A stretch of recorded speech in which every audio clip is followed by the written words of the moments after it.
Decisive goals in today's Premier League action. You saw there at the Johnson Stadium in the lunchtime game. Tottenham 4-0 winners at Huddersfield with the Harry Kane getting two. No goals at the Vitality Stadium. 4-0 also in this game we're watching at Old Trafford. We will pick that one apart in a moment. A Stoke courtesy of Peter Crouch beating Southampton by 2-1, but Sado Berahino did miss a penalty. And Richarlison scores late again for Watford, this time away to West Bromwich Albion as the Hornets come back from 2-0 down. That goal going in the 96th minute. And also Diafra Sakho with the West Ham's winner in the 90th minute at home to Swansea City. Alan Kirbishley is still with us. We'll be getting his thoughts on Manchester United for Crystal Palace in just a moment, but let's head straight to Old Trafford and to speak to Alan Pardew, who was our commentator for this game. Alan, is that 4-0 scoreline reflective of the match as a whole, would you say? I think so, yeah. You know, United, just looking at them from up here, they're looking so confident at the moment in everything they do. Not just their offensive work, which is obviously threatening, but the defensive work and the natural kind of assurance they have on the ball was very assured today. They took the lead early, which was a problem for Palace. And from that moment on, the game was never in doubt. Who was your standout player from a Manchester United perspective, Alan? Well, I didn't need to pick him, really, because the crowd picked him. They were only singing one name at the end, which is Fellaini's, which is a strange name for him to sing here, because he was never been really a favourite. But he was terrific today. He got 2 goals, but everything he did was oozing confidence. And as I say, he kind of typified the team. But, you know, as he walked off, the crowd were cheering his name, and that'll be music to his ears, because he's really had to fight a lot of criticism at this football club. And Jose knows he has a player there at the top of his game, and somebody who's very important to him. I think he stressed before that not just on the pitch, but off the pitch, he's a real character, a real great guy to have around. So fair play to him. He was the best player on the pitch today. The table makes awful, really, doesn't it, for Crystal Palace? Played 7, lost 7, scored none, conceded 17. How deep is this crisis now for Roy Hodgson's team? Well, the crisis comes, of course, not perhaps the next game, but the games after, because there's going to be so much pressure if Chelsea beat them, you know, to win the next game where you think might be winnable. It puts extra pressure on the team, and that makes it even more difficult.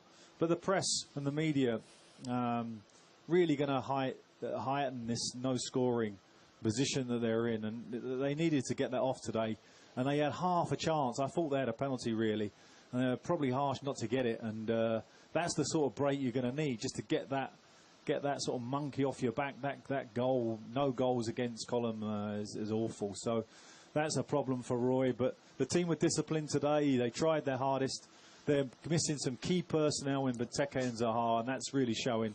They didn't really have the threat on the break that you normally associate with Crystal Palace, and it was a bit punchless at times.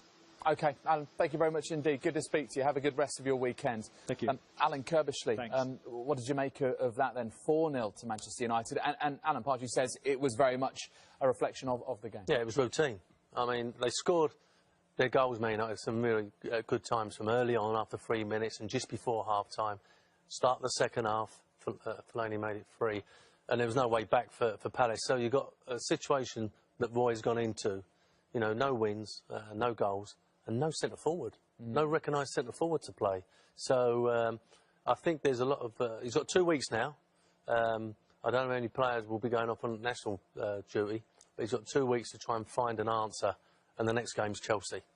And for Manchester United, a 4-0 scoreline in the Premier League this season. We've only had 7 games. I mean, how much of a message is this to the rest of the Premier League, and particularly to Manchester City, who play? Well, it seems whatever you can do, we can do a little bit better at the moment. And the top teams are not just winning their games, they're thrashing teams. We've seen Tottenham win 4-0 today, Chelsea winning 5, Man City winning 5, and then Man United winning 4. You know, they're really putting perhaps inferior teams to the sword. And, you know, I think scoring goals for fun. And Man United's problem last year was Old Trafford, and they seem to have shook that off. But I'm just looking at his squad. I think when Mourinho gets Ibrahimovic back, I mean, he has got a squad to contend with, and a big, strong, solid squad as well, where he can rotate players, and I think he'll be fighting on all fronts this year.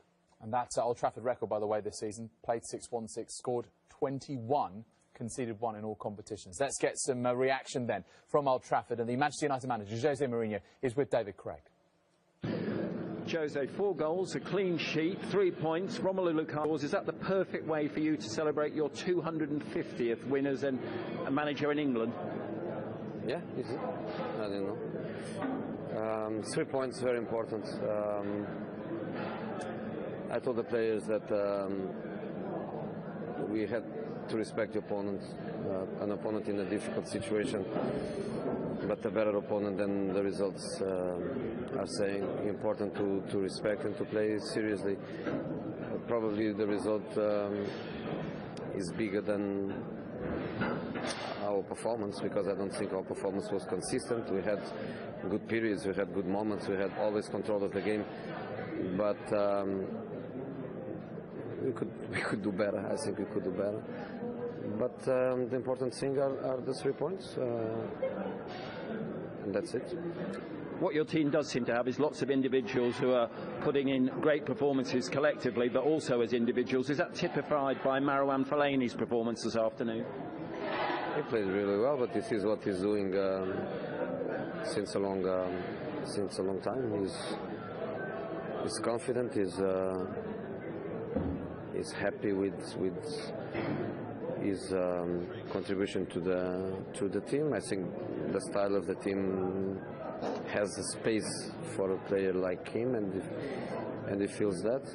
So I'm really happy. Romelu Lukaku has equalled Andy Cole's record of scoring in 7 successive Premier League games. What else can you tell us about him that we haven't seen? I was thinking in the late stage of the game that probably Lukaku doesn't score today, and I was thinking he had a good performance for us. He had a good contribution for us. So Lukaku is not just about the goals he scores, it's about the way he plays and allows other people with different qualities than him to have conditions to shine and to perform. So of course it's nice for a striker to score, it's nice for him to equal the record of such a legend in the Premier League like Andy. But I'm happy with him. It doesn't matter if he scores or not. Marcus Rashford came off. Is he a concern with the injuries that you have to some key personnel, or is it precautionary? I don't know. I just felt that he was limping, and he was not asking for a substitution, but he was limping a little bit. And you know, after 70 minutes, bring Martial for less 20, I thought was the right thing to do. Just finally, with the international break now upon you, is that bad for you in terms of stopping the momentum you've got, or do you welcome the break? Bad. I don't welcome the break. Bad, like it happened in the first break, and then the players they come, and 2 days after we have to play another game. It's not a good situation for us, but this is what we have, and moan doesn't help. We have just to wait for them and hope that not many problems. Well, congratulations on that 250th success. Doesn't like an international break, does Jose Mourinho? Obviously worried about players getting injuries, of course, stuff that's out of his hands. But 4-0, and I suppose why wouldn't he be just thinking it's a routine victory? They got off to such a routine start and such a quick start. As we said, they scored really early on, which settled them down, and you know the goals came at the right time for them. But this is a great bit of skill from Rashford. He feints to cross it with his right foot, which I think everybody's expecting, especially Joe Ward. Comes back onto his left foot, comes inside. It's the perfect pass for Mata, who sees it and he knows exactly what he's going to do with it. He's going to plant it in the bottom corner. He's going to go for placing it more than power.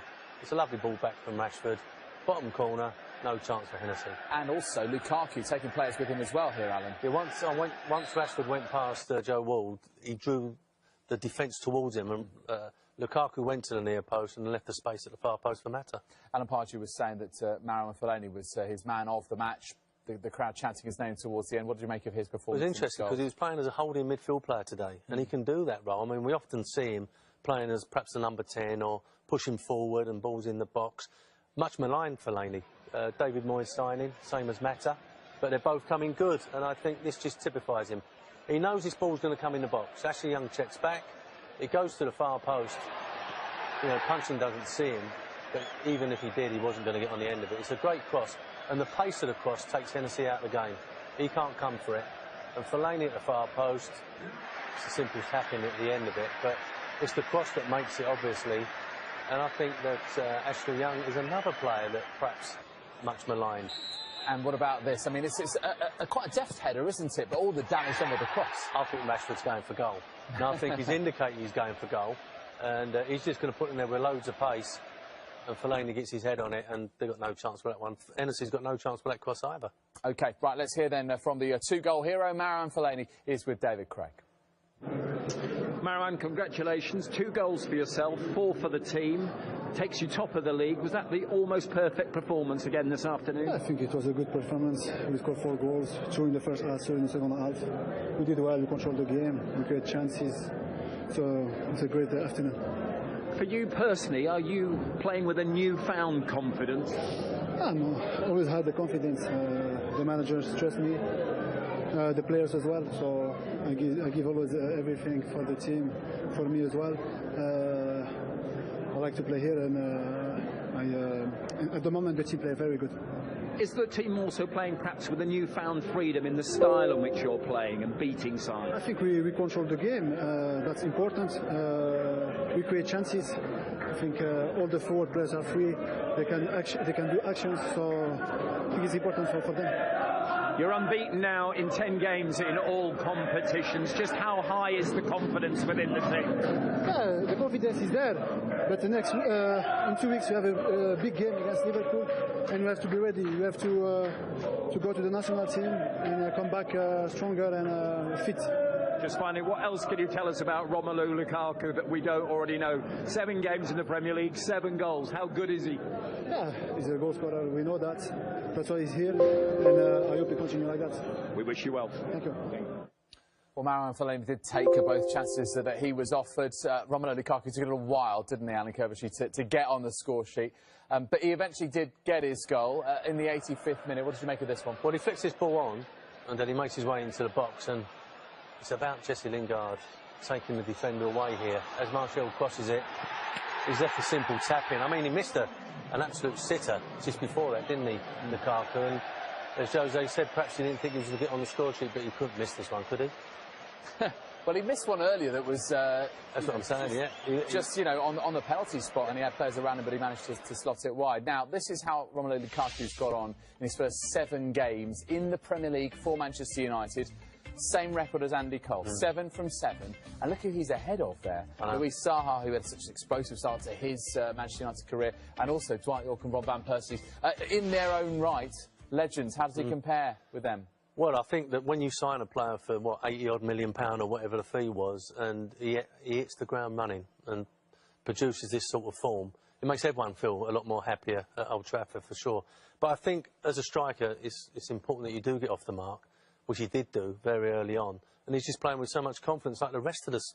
I wouldn't say the rest of the team, I would say the rest of the squad. Because whoever Mourinho brings in just replaces someone else and plays just as well. And one man who's certainly playing